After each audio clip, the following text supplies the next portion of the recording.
రాజకీయ పార్టీల ప్రతినిధులతో రాష్ట్ర ఎన్నికల ప్రధానాధికారి సమావేశమయ్యారు.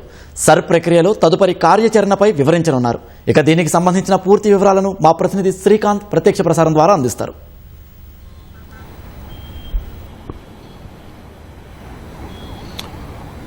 ఓటర్ల జాబితా సమగ్ర సవరణలో భాగంగా మరో ప్రక్రియ కూడా ప్రారంభమైంది. అఖిలపక్ష సమావేశం ఏర్పాటు చేశారు రాష్ట్ర ఎన్నికల సంఘం ఆధ్వర్యంలో. దీనికి సంబంధించి వివిధ రాజకీయ పార్టీల ప్రతినిధులతో సమావేశం ఏర్పాటు చేశారు.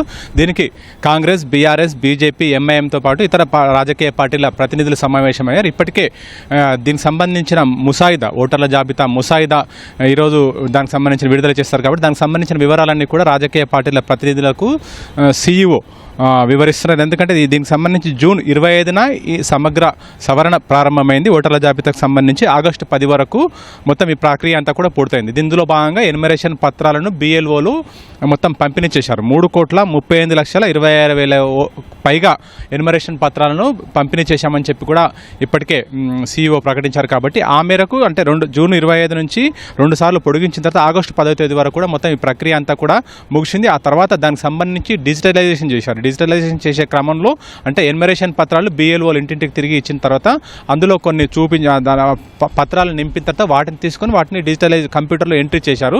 ఎంట్రీ చేసిన తర్వాత అందులో మొత్తం అంటే ఇప్పటికే 73 లక్షలకు పైగా ఓట్లు మొత్తం పోయాయి. అందులో 3,38,26,26,000 ఓట్లకు పైగా ఉంటే అందులో 73 లక్షలకు పైగా ఓట్లు ఇప్పటికే పోయాయి.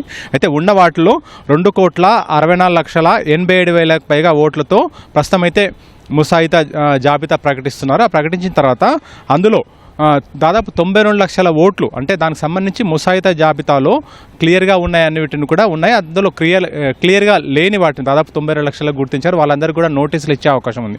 ఎందుకంటే ఎన్యుమరేషన్ పత్రాలు ఇచ్చిన సందర్భంలో 2002లో ఓటు ఉన్నవాళ్ళు దానికి సంబంధించిన వివరాలు పొందుపరచాల్సి ఉంటుంది. దానికి సంబంధించిన వివరాలు లేకుంటే ఒకవేళ తల్లిదండ్రుల ఓట్లు కానీ ఆ విధంగా వాళ్ళకి సంబంధించిన డీటెయిల్స్ కూడా రాయాల్సి ఉంటుంది. ఒకవేళ అవేమీ రాయకుండా ఉంటే దానికి సంబంధించి కూడా నోటీసులు జారీ చేసే అవకాశం ఉంది. ఈ విధంగా మొత్తం సీఈఓ దీనికి సంబంధించిన ప్రక్రియనంతా కూడా రాజకీయ పార్టీల ప్రతినిధులకు వివరిస్తున్నారు. ఒకవేళ 92 లక్షలకు పైగా ఓటర్లకు అందరికి కూడా నోటీసు వస్తే దానికి సంబంధించి ఏ విధంగా వాళ్ళు తిరిగి ఆ పత్రాలను ఏ విధంగా తిరిగి ఇవ్వాల్సి ఉంటుందనే దానికి సంబంధించి కూడా సీఈఓ వాళ్ళకు వివరిస్తున్నారు. దాదాపు గంట పాటు ఈ సమావేశం కొనసాగే అవకాశం ఉంది. 2 గంటల 30 నిమిషాలు 2 గంటల 40 నిమిషాల సమయంలో ఈ సమావేశం ప్రారంభమైంది. గంట తర్వాత దీనికి సంబంధించిన తర్వాత రాజకీయ పార్టీల సమావేశం ముగిసిన తర్వాత 4:30 గంటల సమయంలో సీఈఓ ఓటర్ల జాబితా ముసాయిదాకు సంబంధించి పూర్తిగా వివరాలు వెల్లడించనున్నారు. ఇప్పటికే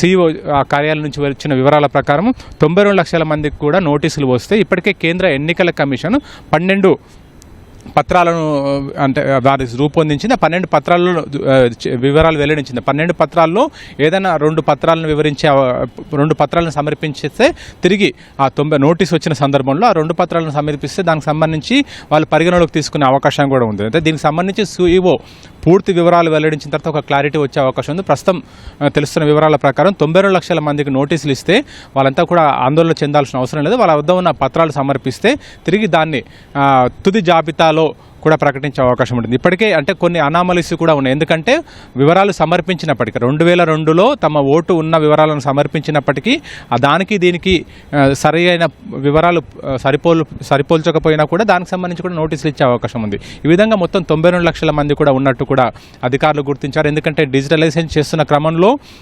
2002లో ఉన్న ఓటు సమయంలో ఇప్పుడున్న ఓటర్ జాబితాలో ఉన్న ఓటు సమయంలో దానికి సంబంధించి ఏదైనా తేడా ఉన్నా, అక్షర దోషాలున్నా, వివరాలు సరిపోలేకపోయినా కూడా ఈ విధంగా నోటీసులు ఇస్తారు. నోటీసులు ఇచ్చిన తర్వాత వాళ్ళ వద్ద ఉన్న పత్రాలను సమర్పిస్తే మొత్తం 12 పత్రాలకు సంబంధించిన జాబితా రూపొందించారు. కాబట్టి అందులో ఆధార్ కార్డు కానీ, 10వ తరగతి పాస్ అయిన సర్టిఫికేట్ కానీ ఈ విధంగా కొన్ని మొత్తం 12 పత్రాలను ఎంపిక చేశారు. కాబట్టి అందులో ఏవైనా 2 ఇస్తే కూడా సరిపోతుంది, లేదా 1 ఇస్తుంది అనే దానికి సంబంధించిన సీఈఓ కూడా పూర్తిగా వివరాలు వెల్లడిస్తారు. కాబట్టి దానికి సంబంధించిన తర్వాత క్లారిటీ వస్తుంది. ప్రస్తుతం అయితే రాజకీయ పార్టీల ప్రతినిధుల సమావేశంతో దానికి సంబంధించి సీఈఓ అయితే దీనికి సంబంధించిన వివరాలు కూడా మొత్తం వెల్లడిస్తున్నారు. ఎక్కడెక్కడ ఈ నోటీస్ వచ్చిన సందర్భంలో కానీ లేదంటే ఒకవేళ ఓటు పోయిన వాళ్ళు తిరిగి ఫామ్ 6 తీసుకొని దానికి సంబంధించి తిరిగి కొత్త ఓటరు కూడా నమోదు చేయించుకోవచ్చు అనే దానికి సంబంధించిన వివరాలు కూడా వెల్లడిస్తున్నారు. ఈ వివరాలు పూర్తిగా అంటే ఈ సమావేశం మొత్తం అయిపోయిన తర్వాత 4:30 గంటల సమయంలో సీఈఓ దీనికి సంబంధించిన వివరాలన్నీ కూడా వెల్లడిస్తారు. Over to you.